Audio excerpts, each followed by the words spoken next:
It's September 2018, Bears at Packers. This is Remember That Game, the podcast about sporting events that take you on a journey and maybe chart the path of the zeitgeist.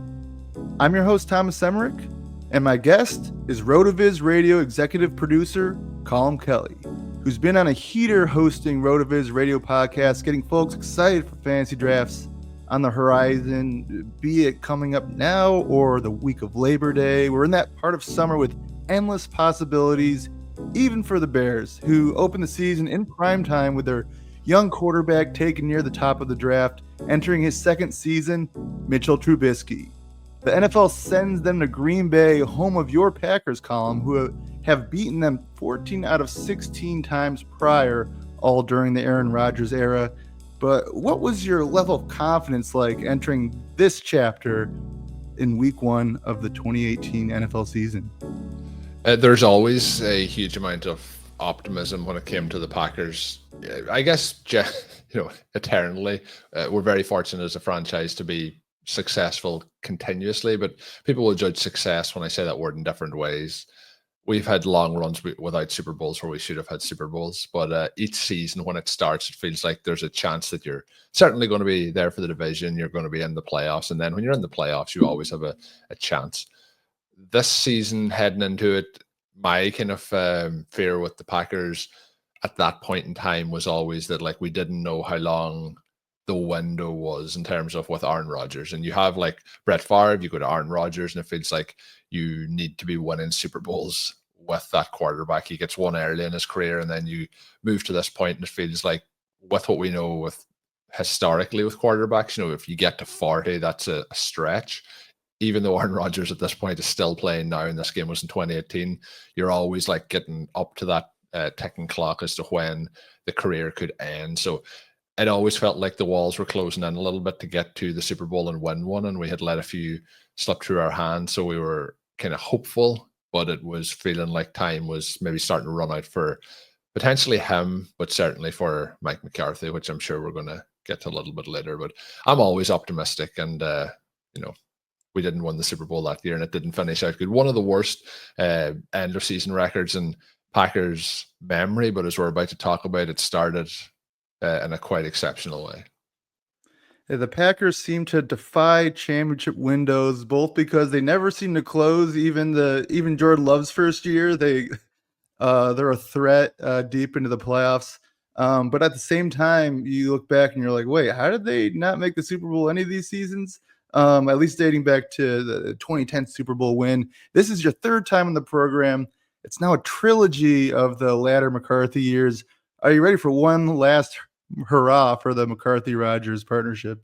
Yeah, I'm sure we may at some point, dive into another one, but let's wrap through the trilogy here. Yeah, and the next one, we can go back in Rodgers-McCarthy, but maybe we get into Rodgers-LaFleur next time, or who knows? So many interesting Aaron Rodgers inflection points during his time in Green Bay.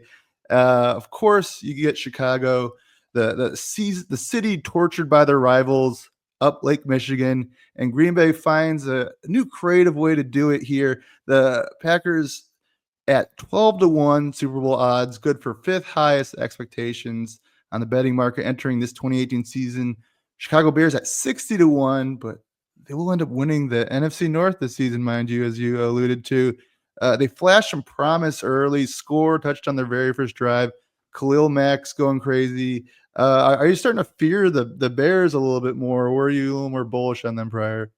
Well, you always have the situation when there's a young quarterback drafted to a franchise that could potentially turn that franchise in a much different direction. And the Packers, since this, if you think about it, what the Bears have been through it with Justin Fields, who then obviously was traded, and then now with Caleb Williams. So every time that happens, though, there's that bit of fear. And as this game starts, Mitchell Trubisky and the Bears on offense are pretty much marching down the field, and he gets a rushing touchdown early on. They look pretty good. So you kind of start to have that kind of potential, crossing of paths or changing of the guard where it's been Aaron Rodgers. Like you mentioned the record, the Packers consistently beat the Bears. Like before Brett Favre came to Green Bay, the Bears were way ahead in that win-loss record between the two teams. And by the time Rodgers left, that had been changed to the Packers leading the way. So it wasn't often that we lost, but when it gets to an aging veteran quarterback where you're wondering, can we replace him?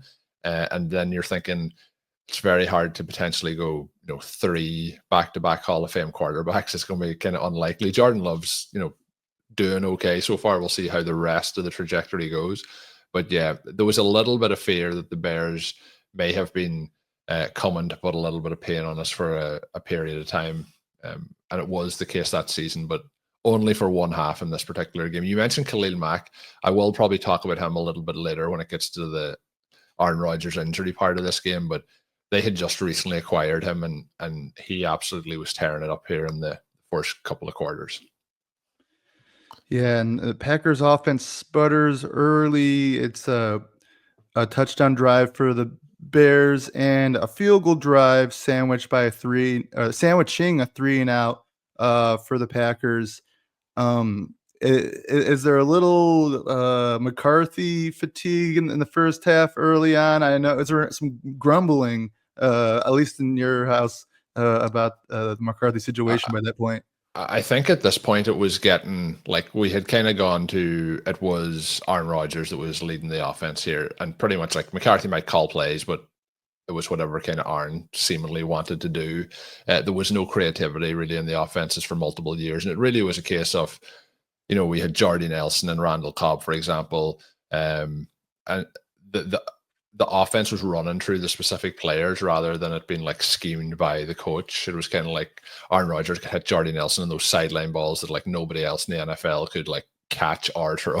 And that was kind of a good part of the like curl routes out wide and catching it with your toes, just barely staying inside the green rather of the field. The other thing I wanted to mention is, when you get into like, it can't be classed as nostalgia when you're in a season, but this was the Packers' 100th season as well. So, when you're talking about like destiny written in the stars, it's the 100th year. Maybe this is the year that they win the Super Bowl. So that was something that I found interesting when we went back to look through some of the details. They had a patch on their shirt, for example, for the 100th year and so on. But there was definitely grumblings with Mike McCarthy. I was kind of, you want the team to do well, so you don't really want them to have to sack the coach. But we were kind of, I had my relationship was at a tipping point for sure.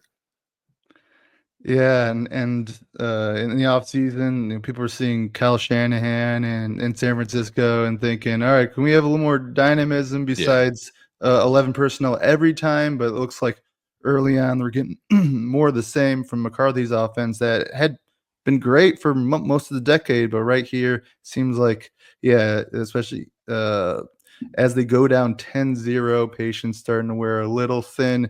We're getting up to the Aaron Rodgers injury and him being carted off. But first, a little teaser, some Jordan Howard update. He is at the goal line. He's the RB13 coming in fantasy. People are worried, will he get enough rushing touchdowns? Will he get enough targets? He gets 5 targets in this game, not as many the rest of the season. And you think goal line carries? Well, Mitch Trubisky keeps the read option away from Jordan Howard, scores the touchdown for the Bears. I know I got psyoped into Jordan Howard that season. Started RB13, finished RB20. Low-key, not great for a managed roster during the season. You're just kind of continuing to start the RB2. You spent a lot of draft capital on. Were there any people you were really high on from this game or bearish on, and any players from the broader league that you remember kind of being either a triumph or someone that makes you wince from your 2018 offseason exposure? When we look back to this particular game, you mentioned the running backs. Tyreek Cohen was somebody who, you're looking to do those 0 RB rosters. You mentioned Jordan Howard. I don't think I bought in on the Howard hype that offseason. Tyreek Cohen was the side I was trying to play. When we looked through the Packers, like running back was an issue. It was Jamal Williams as the lead guy. Ty Montgomery had transitioned over to running back for them. But, Devontae Adams was on his ascension at that particular point. So he was definitely in play. And when we looked through, though, some of the kind of factors from this game. Like Aaron Rodgers was the QB1 heading into that particular season. But the QB that I was really in on that offseason, it was kind of a tandem. Was Matt Ryan. He was the quarterback 13 in terms of ADP preseason. He finished as the QB2. So that was a pretty massive hit. But obviously he had Julio Jones at the time. But the reason that became such an interesting play for me at the time was Calvin Ridley was the other side of that. He comes in as a rookie in 2018. He was the wide receiver 47 by ADP, and has a huge season then to pretty much crush it in terms of he had 92 targets, 64 receptions, 821 yards, but he had 10 touchdowns on the year. And we always wondered, would Calvin Ridley, with his frame and not be able to maintain? Because the problem with Julio at that time was he just couldn't consistently get in the end zone. He could have like as many yards as you wanted, but couldn't get in the end zone. He went on to have 7 and 9 touchdowns then his next 2 seasons as well. So he started off hot. That was Calvin Ridley. Juju Smith-Schuster had his kind of big breakout in 2018, which was obviously this season. He ends up that season with 111 receptions for 1,400 yards and 7 touchdowns. So that was when he kind of overtook Antonio Brown for what felt like a very small moment in time, because the next season, there's some injuries in there, but he ends up with 42 receptions. The following season, he has 97 receptions, 9 touchdowns, but it really started to tail off after 2020 for Juju. But yeah, they were kind of some of the bigger ones. Alshon Jeffrey was a former Bear, but was no longer in Chicago at this particular point in time. He was somebody I always had a soft spot for at the wide receiver position, just a big dude who could make athletic plays. But yeah, the big hit for me that season was Calvin Ridley, Matt Ryan. Yeah, and I vaguely remember RotoViz trying to, and the content, they're trying to talk me out of Jordan Howard in the 2nd or 3rd and Alex Collins in the 3rd or 4th. But I was belligerently Joe-ho to my own catastrophe. Had better years in 2018, but what are some good tools? If you were to look back at this 2018 season, some fun tools to use at RotoViz, either looking back at this one or analyzing this upcoming draft in 2025. Do you want me to pull up Jordan Howard here and see what we think of his overall career trajectory? Yeah. Or is that something that you want to leave in the past? In terms of when we look back, I think one of my favorite ones to use is the NFL Stat Explorer, because often when we're looking at it, we're looking at like the previous season or maybe 2 seasons back, but you're able to dive in and go, back through the seasons. So like if we look at 2018, in fairness to Jordan Howard, his yards per carry wasn't good. He was 54th in the NFL in terms of qualified running backs, but he was 9th in opportunities and 6th in attempts. The problem was he only had 40. He was 46th in targets, 14th in rush yards, and then when we look to total touchdowns, he was 14th. So the big disclaimer here, I would say, for Jordan Howard, which was why we were maybe have been pushing in a direction to not draft him, was he was 118th in terms of fantasy points over expectation in 2018. So that would mean that he was very inefficient. But the thing that I love about it, you can go in and dive into the different formats if you want to do PPR or half-point PPR or standard exam. But you can go back and go through all the weeks to see, the fantasy points totals and so on that he had. And just out of interest, when you're mentioning the ADP that he was up at that particular point, I want to go in and see how we were looking, 2016, 2017. And in that time, like, he did finish as an RB1 29% of the time, RB2 35% of the time, but he has quite a few 25, 30, 29, 21, 33, week 14 of 2017, he has a 28.5 point game, but he does have a lot of wide receiver 3 games in there too. So I do think that as the fantasy community has kind of honed in on some of those kind of things, I would find it hard to believe with his profile he would be in a similar spot, in 2025, because drafters have switched up. And you can go in and look back through the matchup analysis, the game logs, the career detail. I like it because it gives you a real quick snapshot to dive through all of that. And I know we're not generally looking to go back to 2018, but if you are going through players, you can basically go back through their career historically. year by year. So it's a pretty fun tool to go in and look and do that. But what I like to do with that one is, go in and go like 2 seasons back. And quite often when you go 2 seasons back, you might be like, this guy wasn't good last year, but he was very good 2 years ago. Maybe there was some other factors in it. Maybe we should draft him again this season. Not for Jordan Howard, though. Yeah, good luck. Fortunately for me, I took him at the beginning of a not the first round, but fairly early in a 2018 dynasty league where Hassan, who folks can also find the RotoViz airwaves, he's in that league. So even though I've since gotten rid of him, obviously it gets to stand as a monument to a misguided summer about how Jordan Howard would get more targets than everyone was saying. He gets 5 in this game, but he averages 1.5 targets the rest of the season. But the way he runs. Anyways, back into the 2018 season. Hopefully, folks who started dynasty rosters then didn't go in too big on Mitch Trubisky unless they're able to bail after this season and trade him, because this season he actually just finished 3rd in quarterback rushing yards. So if you can move him after 2018, that could be all right. Here in this game, not a ton of production, as you mentioned, the 1 touchdown he gets running the ball, but they struggle to move it, and yet it still might work out because Aaron Rodgers carted off the field for the Packers. 5 minutes left in the second quarter with the Packers down 10-0. Is this, flashing in your mind, just the words, there goes another title window, or there goes another season. Maybe there goes the title window for Packers fans there? Yeah, absolutely, for sure. I just want to, before we dive in, I do want to mention, you mentioned Trubisky. In week 4 of that season, he had a 47-point game. They had a bye week in week 5. And then week 6, he has a 30-point game, then a 34.8-point game, 24 points. 2 weeks later, 39-point game, and a 21-point game later. So he had a run from week 4 to week 10 where he's like averaging well over 30 fantasy points a game. A lot of that was down to the rushing that you mentioned. But yeah, it obviously fizzled out pretty sharpish. But talking about fizzling out, it felt like the Packers season had fizzled out very, very quickly. When he goes down, obviously it's a sack, and it's kind of an awkward one because he gets sacked, but there's like a secondary contact. And then obviously he tries to get up, can't get up.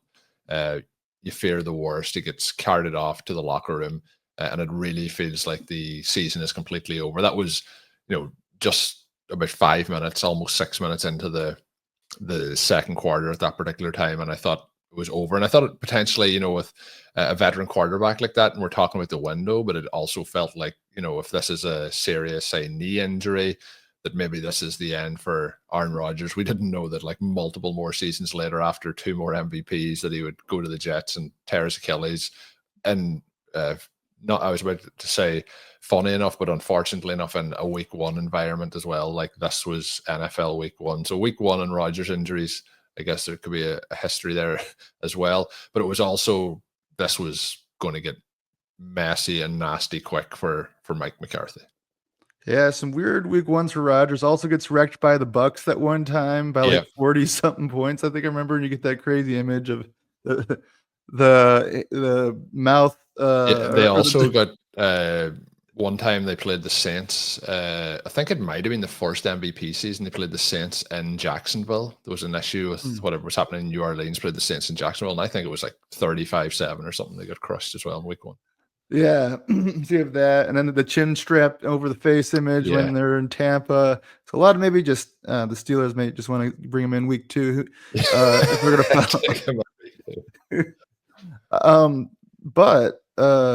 So Trubisky, you mentioned, if folks, anyone who drafted Trubisky in Dynasty and then traded him late in the 2018 NFL season, email RotoViz Radio and tell your story. I would love to hear it anyways. The Packers are down 10-0. McCarthy, after seeing Deshaun Kaiser get stripped by Khalil Mack, just rips it out of his hand like 2 people fighting over like a potential jump ball. And the following, or to close the half, Kaiser instead of going into the half, McCarthy, I mean, it wouldn't have gone all the way. He could have punted and gotten pretty close to the end of the half. Draws up a screen for Kaiser. That's pick 6 by Khalil Mack. He just marauding the Packers by himself, 17-0 at halftime.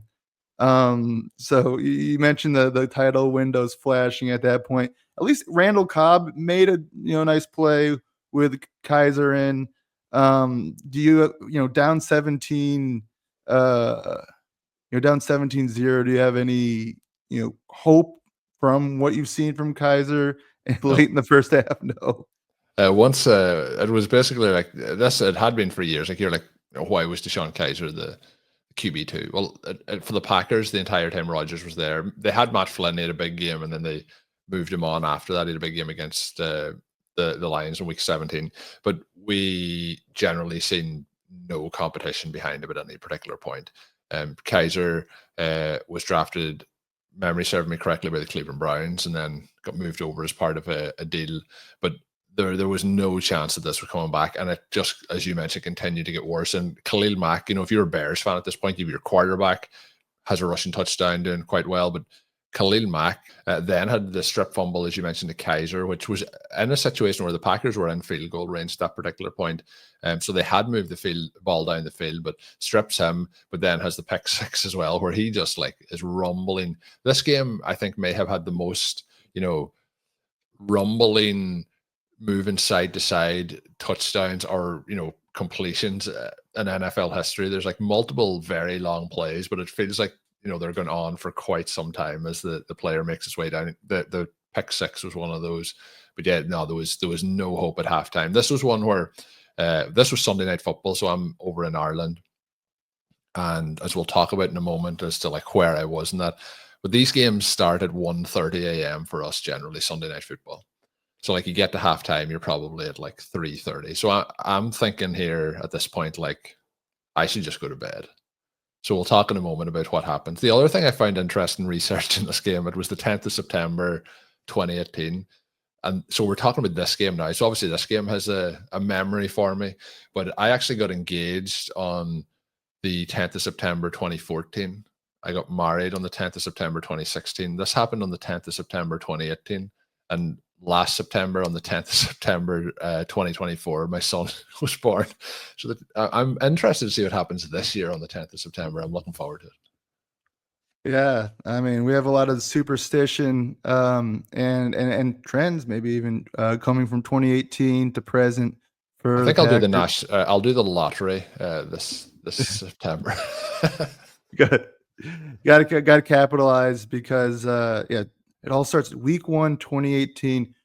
Who knew how many dominoes this could begin tipping? But the Bears march down first drive of the third quarter, get in the red zone again, settle for a field goal again. Maybe, who knows if some of what happened on the sideline impacted some of the mindset on the field, or if Trubisky turned to see what's going on there, because the crowd starts to go nuts when Aaron Rodgers comes back from the locker room. And very next drive, Packers get on the board, go route to Geronimo Allison. Are you thinking, I mean, probably so many emotions going through you at that point, and where are you and how are you reacting? I am, as I mentioned, after 3 a.m. sitting in my sitting room. And the tricky part is when you're sitting in your living room and it's that time, at this point of the game, I wasn't ready to shout. I was still deflated. But it was kind of he's not seriously hurt at this particular point. So it was a big pickup in energy, but you're kind of still the game's over. There's nothing that we're going to be able to do here moving forward. But something that I'm not familiar, I believe, it might have been Wally Pipp that people compared him to at this particular point in terms of coming into a game where it was unexpected to come back. And then, am I correct in that? I could have my sports mixed up here. Yeah, it's Willis Reed. Willis Reed. That's it. I knew it was an old school name. Willis Reed. And Collinsworth says Willis Reed. I think he drops that. Yeah.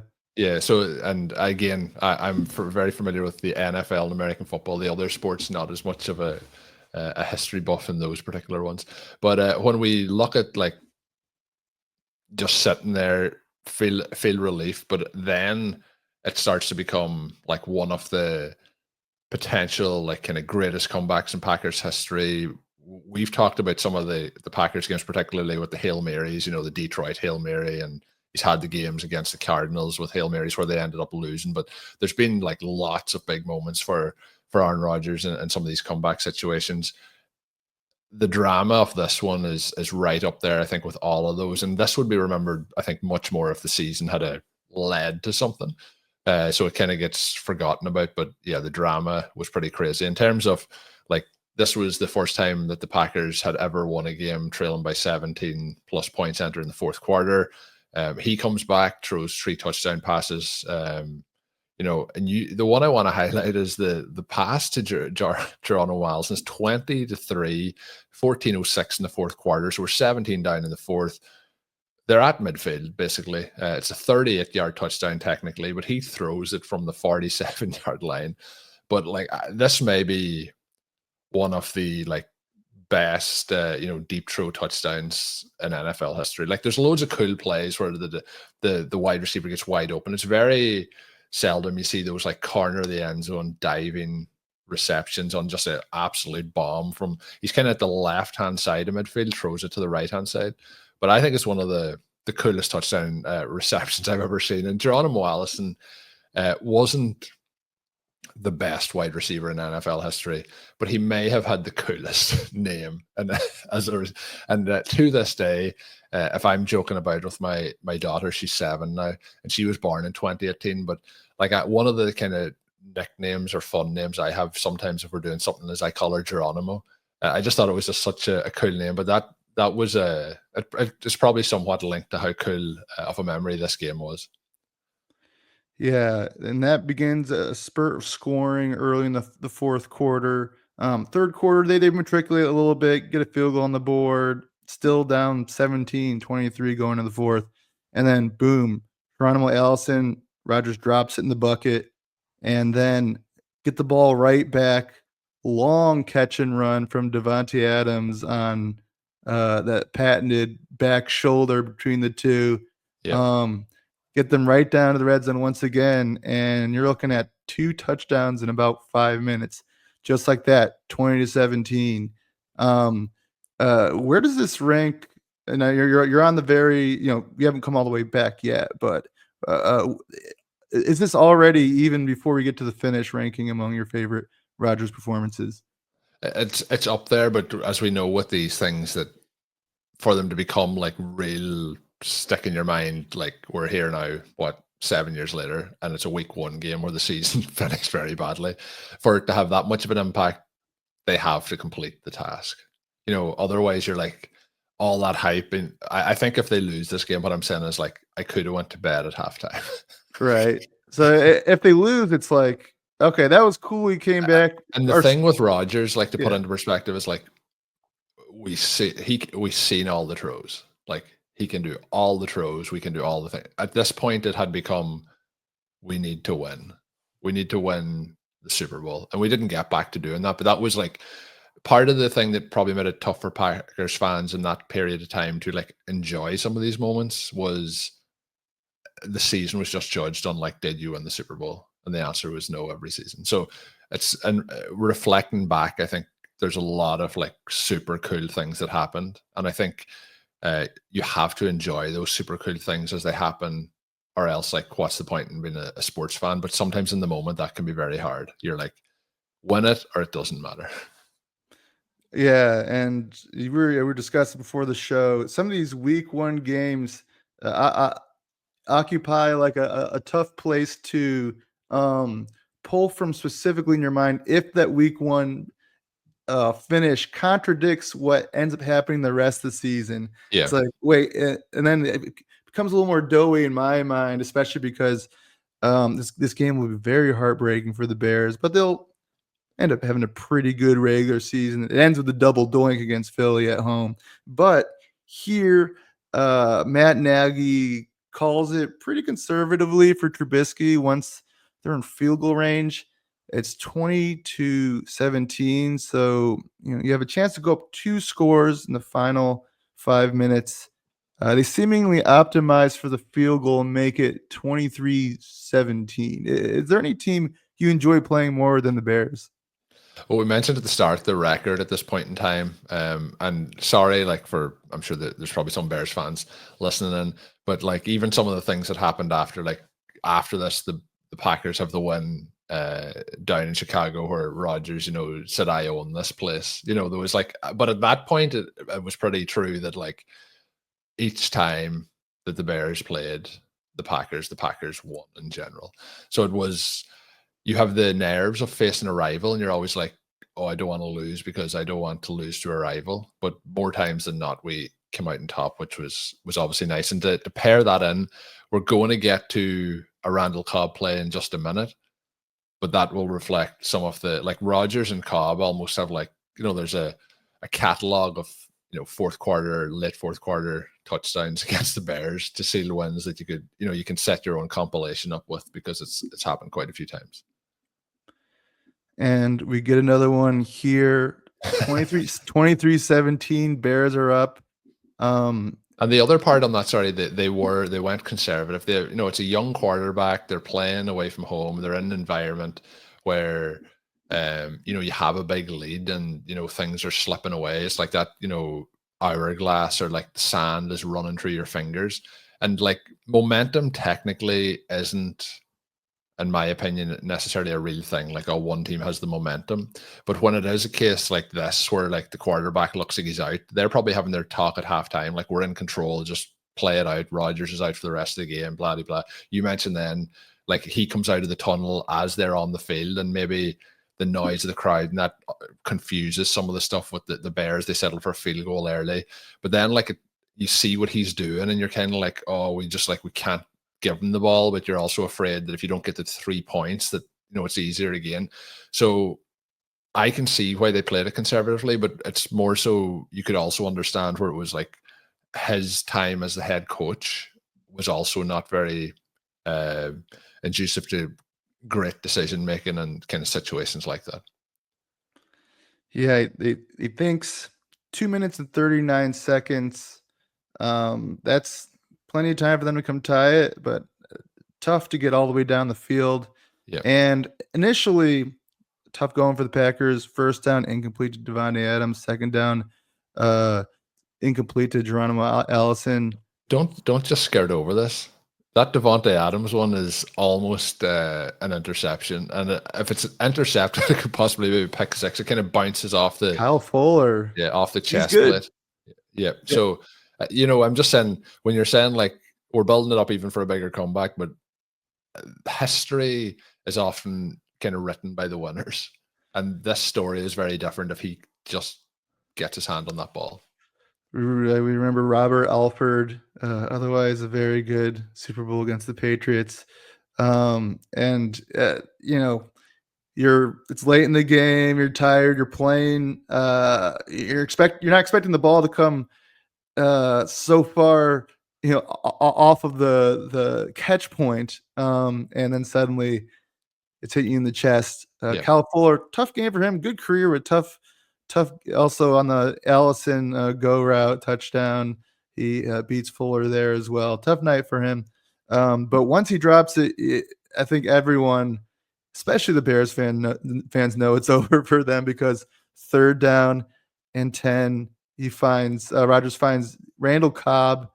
Only it goes into the stat sheet as a 75-yard touchdown, but Randall Cobb takes it most of the way. Yeah, it's like 8-yard pass.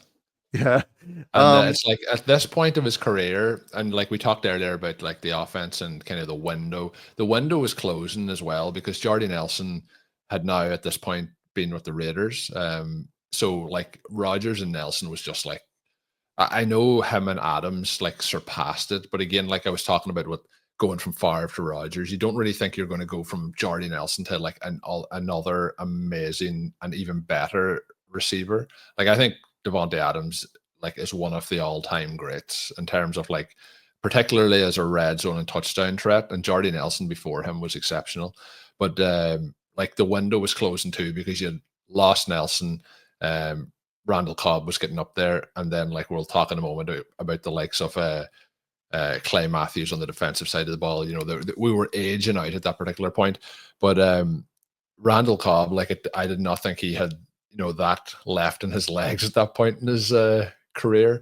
And I mentioned, like you mentioned the Adams reception earlier with the long run after it. This was another one where like he catches it and he's like running to the right sideline and you're like, okay, he's going to go out of bounds here. And then he kind of gets a block and he goes inside, but it's kind of a meandering run to get into the end zone. But yeah, I think it's important to say it was almost picked off on the first down, and then they get a bit of luck to break free there. Not my all-time favorite Cobb touchdown against the Bears. That is the one on the 4th and 8, you know, that I was kind of referencing earlier. So 2013. Yeah. So 5 years later, Randall Cobb still torturing the Bears, and they're now 24-23. So we'll have the Bears' final drive coming up. So you end up scoring 24 points in the second half. Though, as you see here on the Davante Adams play, a lot of stuff on Yak, maybe not indicative of offensive design or some more repeatable things. What was encouraging about the Packers in this game, and what signals were there that this season might go south?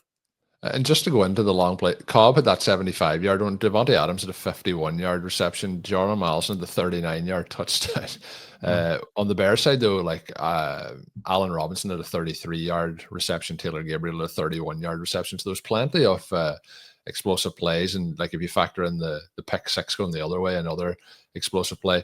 The overall part of this in terms of the offense, it was hard to see if this could be repeated, you know, based on those big plays. Like, could those opportunities open up again? And before Rodgers did get injured, he had started this game really poorly as well. I don't have the numbers for the start of the game in front of me, but I think he might have been like 3 of 7. And then when he came back, I think he might have only had a couple of incompletions, you know, throughout the rest of the game. So there was parts of this. And like I mentioned with the McCarthy stuff, it felt like, you know, we could win games, but it was down to the individual player's talent rather than like, we're going to do this consistently. And interestingly enough, that's kind of how the season played out. It was like we weren't a complete unit that on both sides of the ball and on special teams that we're going to be able to win consistently. And looking back now, the way this game played out, it wasn't something that you could consistently do with those, you know, massive plays where you basically roll the dice and you like need to hit whatever number you need to hit, and we like hit it 3 times for 3 touchdowns. It doesn't always work out like that. So it was kind of, I think memory wise for me as well, that's part of it, is like you don't get good fortune like this very often where it like all works. You know, when you're like, it has to work and it works out. Usually, you touched on it a moment ago where you're like, the Bears fans knew when that happened that this game was over. And like, that's the way you feel when it's the other team. And when you're that team, like I was a Packers fan here, I'm kind of like, we're going to mess this up. Like you feel like you're going to mess it up. It's never what you wish for you get. The other part, when we get to the game wasn't over there just yet. There's a 4th down stop by the Packers when the Bears get the ball back, but it's a 15-yard penalty for defensive interference. And then that leads to a fumble recovery on the next 4th down. So like this game, you know, the Packers lead it back and it's all, you know, you have that exhilaration, like you get the lead, but you're almost like, we got the ball back and we have to go 75 yards and there's 2 minutes and 13 seconds left, but now we've got a touchdown. And then you're like, oh, you know, if they get a field goal here, we're done. It was one of those sort of feelings. And the ball is out kind of towards midfield when that second fumble happened. So it was never comfortable until that final whistle went. Yeah, more than enough time to get into field goal range for the Bears. You mentioned a lot of work being done by the receivers in this game. Davante Adams, a lot of great stuff after the catch on his 51-yarder and Cobb on his 75-yarder. PFF didn't love the quarterback performances in this game. They gave, it was out of 100, they gave Aaron Rodgers a 64 and Mitch Trubisky at 53. That long, Robinson catch, a big chunk of his, I think it was 174 yards. Allen Robinson just mossed a guy on an underthrow in Robinson's Bears debut. And now they'll hope for something like that again, as Trubisky nearly has, as you mentioned, the fourth down game ender. They get more life and still can't make anything happen.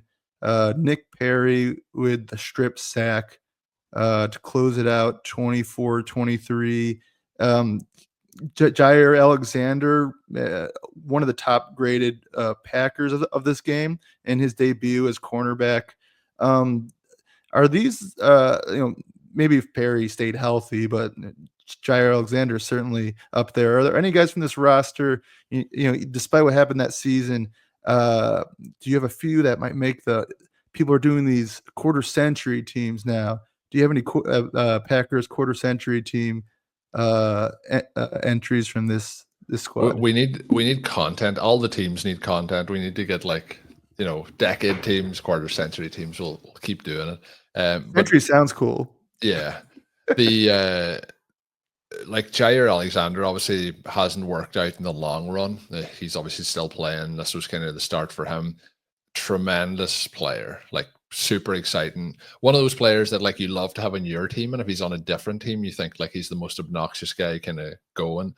There's some fun battles with him and Justin Jefferson, for example. But either I can't be sure if he either couldn't stay healthy, didn't want to participate. Not sure what happened. So talent wise, probably yes. Time wise on the field, definitely no. Kenny Clark is still going. He's somebody who rounded into kind of a fan favorite over the years. Not as good as he once was, but has had some big plays for the Packers. But the one I want to highlight, I mentioned him earlier, he was definitely on the backside, on the backside of his career here. But Clay Matthews, I think, would probably make that team for me. Obviously part of the Super Bowl winning team, and I mentioned only having one Super Bowl, but it's anytime you can win one, it's very special. And even you can watch the NFL Films documentary of that season, and there's lots of cool clips in it of him. I haven't had it on in a while, but I still have a white 52 Matthews jersey. So that was one of the first jersey I ever got. Was it's hard to get jerseys over here and get them shipped over. But when I started shipping jerseys over, when I got some money of my own, Rodgers and Matthews were two of the first ones that I went for, and I still have them. Haven't had it on in a while. Yeah, and you got Mike Daniels with a couple of hurries and a sack here. Tremont Williams is still around, 2018. Yeah. So you got some guys from that Super Bowl winning team. Do coaches of that team, of the All Century team, do Dom Capers, and then maybe I guess it's McCarthy versus LaFleur. Who's getting the spot for the Century team? Well, it depends. Who has the hardware? Who do I think's the better innovative head coach? That's LaFleur. Who's the one that won the Super Bowl? That's Mike McCarthy. It kind of went on that little bit long. Just the period of time that McCarthy was there extended a little bit too much, but he had won the Super Bowl, so he had a lot of good graces to kind of stick with it. So I think if you're battling it out for these 25 years, I think you're probably going to have to, between those two, give it to McCarthy. Does it have anything to do with the 2020 NFC title? I see Kevin King, one of the lower graded players in this. Yeah, I was surprised to see he's been around that long. I didn't want to go on a negative note, but yeah, not good. And on a positive note, though, LaFleur, though, and the work he's done with Jordan Love, really an amazing run 2 seasons ago, and then they just happened to lose, but give a tough game to the Eagles on the Eagles' way to the championship. How close are we with LaFleur? And of course, if he wins the Super Bowl, where's LaFleur among the top Packers coaches of not just this century? Let's bring in the 20th century too. Well, the one thing with LaFleur is he has a sensational like, win record. I'm just looking up here in terms of like his regular season record. He's played 100 games, won 67 of them, so he's a 67%. It's very easy when he's won 100. It's not showing off my math skills, but 67% win rate in the regular season. The problem is they've just won the 3 playoff games to the 5 losses. But I also think like that success is hugely strong. Like McCarthy, as tough as I was on him, and I do put some of this on Aaron Rodgers in terms of how successful they were, but he's at almost a 62% win rate. But when we look down through them, like Mike Holmgren's another one with a very strong percentage. And like outside of those guys, you're down then to Vince Lombardi. So like you have those 3 names that I mentioned in terms of Packers history as 3 of the best. And the difference is the other 2 guys both have won Super Bowl each. So the other thing, like they have the NFC championships and that to go along with it. So the problem with the LaFleur time is, we've been to the playoffs 5 times, but haven't won an NFC championship. So we haven't got back to the Super Bowl. The other thing that has been more challenging, I think, in the time of LaFleur, which makes his record, I think, more impressive than it is for Mike McCarthy, is that division is so much stronger. Like you're now battling, you mentioned the Bears winning it that season. Like this is the best Vikings and best Lions team, like if we're talking like 25 years, like they're right up there. So him having that win percentage with that tough division makes it all that more impressive, I think. We got the good we got the good Trubisky in Minnesota, potentially. We got the elite version of Trubisky in Minnesota this season. Or you can, I don't know if they're saying that in every RotoViz article or not, but you'll actually get a good analysis of up and coming players at rotoviz.com. And just to close the loop on that coaching for the Packers ranking. So we got LaFleur sitting at 4, McCarthy at 3. If LaFleur coaches them to a Super Bowl this year, I'm not trying to get too ahead of ourselves, but does he hop to 3 between? You're saying he hops to 3 between McCarthy and Holmgren? Yeah, and I think it's very clear. The only thing that's separating at the moment is the Super Bowl between him and McCarthy. It's very hard to not have McCarthy ahead of him based on that.